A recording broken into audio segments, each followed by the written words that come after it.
question come up. I'm going to have to run as soon as I'm finished here, but I always enjoy coming and talking about crop diseases because that's what I am passionate about. I try not to get too excited when I see diseases in crops because I know it's a bad thing, but when you're passionate about something, you get excited about it. And so I brought a few show and tell things. Now I thought carefully about what to bring because I didn't think Stamp Seeds wanted me to bring every disease that I've seen this year to their farm. So I was careful about what I brought. But you know, we had a year this year kind of for the first time in a while where there was enough cool spring, wet spring conditions that we're seeing root rots in a way that we haven't seen before. And so I wanted to just go through a few. Peas are one of the crops that is most sensitive to root rot. And so I brought some peas here. And I'm going to show you a few things that we can look at. So these are peas that I inoculated specifically with a pathogen. So I know what's causing the issue. And this one was inoculated with Fusarium. And so when we look at this, we can see that there's still a substantial amount of roots. So it hasn't trimmed or pruned the roots away. And it looks a little darker than it should because there's still some potting mix associated with the roots. But generally with Fusarium, we see these dark lesions right at the soil line. So you can see here on this, there's a black to brown colored lesion. And that's pretty common for Fusarium. And it's really hard to go into any pea crop in Alberta and not find symptoms of Fusarium. It's just a really common organism. It causes a lot of root rot. Now, the disease can also cause browning on other parts of the root system as well. But generally speaking, if you see dark, kind of almost black colored lesions near the crown of the plant, that's likely Fusarium. Thank you, Greg. Okay, now, there's another pathogen that can cause black lesioning on roots, but it can cause a lot more damage. So there's not much root left on these guys. There's been a lot of what we call root pruning. So you still see that kind of black colored lesion at the crown of the plant, but you don't see any feeder roots or secondary roots. And you also see that there's been a significant amount of stunting as a result of the lack of root system. So this is Pythium. So Pythium is a really aggressive rot pathogen.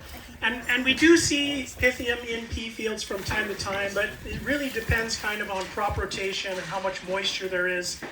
And really Fusarium is our biggest root rot issue in peas, but Pythium can be a problem in all of our crops. So brown root rot in cereals is caused by Pythium. And so here's some Pythium on pea. You can see how destructive that is. Now, I didn't bring Aphanomyces with me. You'll be happy to know. You're welcome. But Aphanomyces is a relative of Pythium. They're both oomycete pathogens, and they cause a lot of this root pruning. Now, the difference between a Fusarium root rot and an Aphanomyces root rot is that Aphanomyces is going to cause a lot of this root pruning. You're going to lose a lot of root biomass. But you're also going to see kind of a honey brown discoloration on any of the root system that's left. So Pythium doesn't really do that as much. So if you have Aphanomyces, you're going to see a lot of this root pruning. And when you pull up a root system and look at it, it's going to kind of have a honey brown discoloration to the entire root system. Now, one of the things about Aphanomyces is that it can attack the root system of the crop anytime there's enough moisture in the field, in the soil for it to get started. So seed treatments can help to establish the crop, but Aphanomyces just keeps on coming after that seed treatment is worn off. And so it's challenging to manage. And if you have fields with significant levels of Aphanomyces root rot, unfortunately the only thing you can do is not grow peas and lentils there for probably 6 to 8 years. So if you think Aphanomyces might be an issue, you can get a test done. So collect some roots that you think look representative of the root rot you're saying. You can send them away and get it tested to know. If that's what you're dealing with, you kind of have to do field selection and rotate your way out of that problem until we have some better tools. Hopefully at some point we get some resistance, even some partial resistance or quantitative trait resistance. That'd be great. The last one I want to talk about in peas is Rhizoctonia. So you can see that there's still a significant amount of the root system that's left. It hasn't caused a lot of root pruning. And you can also see that there are some of these lesions at the crown of the plant, similar to what we saw in Pythium and Fusarium. But if you look closely, Rhizoctonia causes more of a cinnamon brown colored lesion than a black lesion. Okay, now, you may or may not be interested to know what pathogens are causing the root rot, because in a lot of cases, you're going to manage it the same regardless of what it is. The exception is going to be Aphanomyces.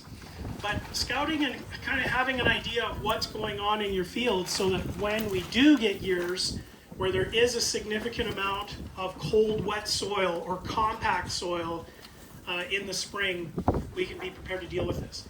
So, it's been a long time since I've heard of significant take-all issues in wheat, or prematurity blight, which is common root rot caused by Fusarium, and there's another species that can cause it, that when the temperature gets hot, it doesn't have enough root performance to keep up with the transpiration rate, and you just see the crop start to die from the bottom up. We've seen quite a bit of that this year, and the only thing we've been able to isolate from the roots and crowns is Fusarium. So we think that common root rot and prematurity blight has been an issue in some fields this year as well. So root rots can be managed by rotating and with seed treatments to help that really sensitive seedling and crop sort of stand establishment period. But really after that, we're kind of at the mercy of the environment when it comes to root rots. So in 2024, we've seen more root rots than we have for a while, because we did have more rain in May and June than we've had in a while. Okay, the other thing I wanted to talk about, there's really only one other thing I wanted to talk about today, and then if there's questions, we can talk about whatever you want to. So stripe rust is a thing in Alberta, again, something we haven't seen for a really long time. Now, when we were going through the May and especially June period where it was cool and wet, there are two diseases on cereals that love those conditions: powdery mildew, stripe rust. So I was expecting powdery mildew to be an issue, and we did hear a lot of powdery mildew, mostly in winter wheat, but also in some durum. And so when there's a lot of humidity under the canopy, powdery mildew doesn't need free available moisture to germinate, and in fact, it just needs high humidity. And so in those conditions and cool conditions, we had significant amounts of powdery mildew. Stripe rust is only going to show up if it comes from the overwintering places in the Pacific Northwest over the mountains and land here. And so if it doesn't get here, then we don't have it. So it rarely overwinters here. I think there's only a couple of examples in the last 25 years where stripe rust has overwintered. So we're usually waiting for it to show up, usually from the Pacific Northwest. So this year it did. It showed up. And normally when the conditions are hot and dry, stripe rust really struggles to get going. And so, we weren't hearing about any stripe rust reports when the conditions were perfect for it. But I think it did arrive at the tail end of the cool, wet times, got started, and now we're seeing it, and it is managing to spread and get going. So it's been a long time since I've had to pull this out, but a lot of guys were asking, okay, my crop is pretty far along, but I'm seeing stripe rust in it. And generally when we scout for stripe rust, if we're seeing symptoms on at least one plant every square meter, we're kind of getting to the threshold where we might consider a fungicide application, depending on how resistant it is to stripe rust. So if it's susceptible, you're seeing stripes on one plant every square meter, you're kind of ready to protect that crop with a fungicide. But the question is, my crop is pretty much finished flowering. How late is too late to get a benefit from a fungicide application? So I have this chart, and it's actually for leaf rust. It's not for stripe rust, but we'll extrapolate that it might be something similar for stripe rust. If I put on a fungicide at the flowering stage in a crop that has 10% severity, that means 10% of the leaf area affected, I can protect up to 10% of the yield. But if I wait till the milk stage, at best I can protect 2% of the yield. And once you get to soft dough, it's 1% or less of the yield that you're going to protect. So once the crop comes through the flowering stage, once anthesis is complete, your ability to protect yield really just plummets. So there's 2 questions you have to ask about kind of where we're at and should I apply a fungicide. And the first is, does the product I'm going to use have a pre-harvest interval that's going to even allow me to apply it? Because the pre-harvest intervals for fungicides, I think, range from 26 to 45 days. So, if you're planning on harvesting your wheat in a month from now, it's, you're too late for those long PHIs. But if you can sneak it in, what stage is it at? And if you're getting into the, milk stage, your ability to protect yield and get a financial benefit from that fungicide application really essentially dropping to near zero. So that's really what I wanted to say about stripe rust. In addition to that, you need to pay attention to your resistance rating. So if you're a moderately resistant to stripe rust variety, you can see a stripe or 2 and you don't need to worry about that. It's really only if you start to see severities of more than 10% of the leaf area affected, then you need to maybe think, okay, maybe I should be ready with a fungicide. And if you're resistant, the only way you're going to really see any significant amount of stripe rust is if a new race of stripe rust comes in that can overcome the resistance. And that does happen from time to time. It doesn't happen very often, but it does happen. So if you're growing a resistant variety, a variety that's resistant to stripe rust, and you're starting to see severe stripe rust, you should let somebody like a plant pathologist or a breeder know about that so that they can come and figure out what's going on, because we might need to shift our resistance genes or rotate resistance genes so that they're effective against the stripe rust races that we're seeing. Just grow superb. Just grow superb. Is it 50% awesome? It's awesome at stripe rust. Okay, so that's all I really want to say about diseases. I've been working with a group of folks that are revising or updating this book, Diseases of Field Crops in Canada, and it's going to be available sometime in the fall or winter. So if somebody wanted to get kind of on the mailing list for that when it comes out, I brought some cards here, and I'll just leave them with Greg. There's a website and there's a email address you can email and get on the web list. And if you tell them that Mike Harding sent you, you can get free shipping, I think. Just go ahead and try that. Okay, so that as far as other things that I'm seeing, it's a lot of the usual suspects. Things that we don't have resistance for, and things that are environmentally driven. And so it'll be interesting to see kind of how things shake out by the end of the season. But we definitely saw a lot more early season issues than we have in a long time. And then things kind of went back to what we're used to, which is hot and dry. And I think it's going to be fairly similar from here on out. So. Bacterial blight, seeing a little, or? Okay, so question is bacterial blight, and so I'll talk about bacterial leaf streak, and sometimes we call it bacterial blight. Not hearing a lot of reports of it, but it is around, so we are seeing it for sure.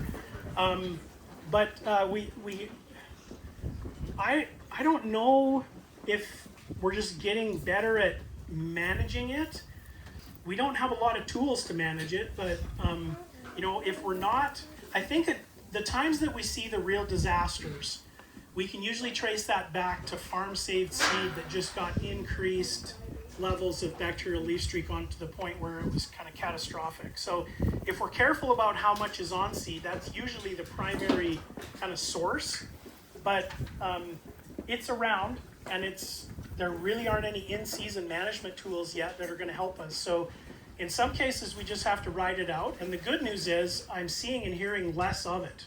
So there seemed to be a real flare-up, and now there's maybe a little bit less. And that's been the pattern for bacterial leaf streak in the past, except that 20 years ago, it would show up one year, and then you wouldn't hear about it again for 10 years. This is different. I think it's here to stay now, but I think we are going to sometimes see surges and recessions when it comes to bacterial leaf streak. So it's a good idea to be able to recognize it and scout for it and be aware of it. And crop rotation and using the best seed source that you can get your hands on is going to be really important in managing it going forward. And there are people working on seeing if we can bring some additional tolerance. I don't know if we're ever going to get strong, complete resistance to it, but there are varieties that are more tolerant to it, and so the breeders are working on that and having some success. So that's good news. In a lot of the fields that we're visiting as part of our random surveys, we're not seeing a lot of cereal leaf issues. So it's for cereal crops, we're seeing much more root rot and environmentally induced issues than we are bacterial or viral diseases. So we are seeing some wheat streak mosaic virus as well. We've had a handful of positive cases of that.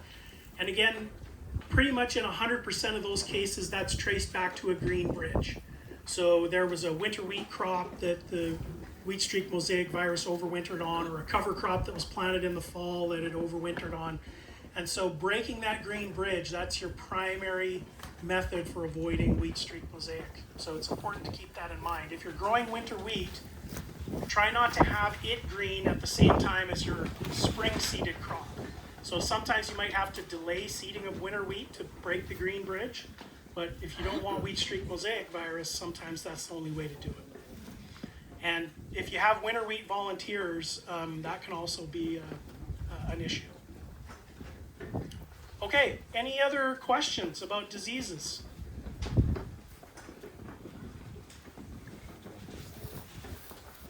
Yes? The past 10 days, it's been like 33, 34, but the humidity's been high. Is that still good weather for Fusarium head blight? Okay, that's a great question, because sometimes we think, oh, the forecast is for 38 degrees, or 33 plus for the next week.